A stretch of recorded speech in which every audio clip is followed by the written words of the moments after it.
We will start our terminations, and this is going to be low voltage. It'll be just like if you was out in the field, you'll be doing it, because it's low voltage is black, red, and blue. The other end of this wire would go to a contactor, which we don't have, but right now we're going to do the terminations on this motor. So if we look down here on the low voltage on the nameplate, line 1, which would be black, we got T1 and T7. So I'll twist these wires together.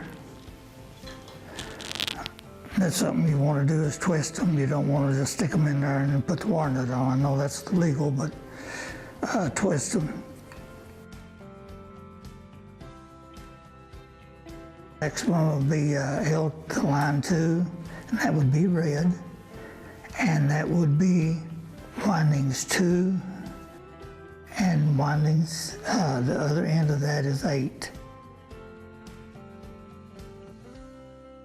Our next one is L3, which is the blue, and that's T3 and T9. That's those two right there.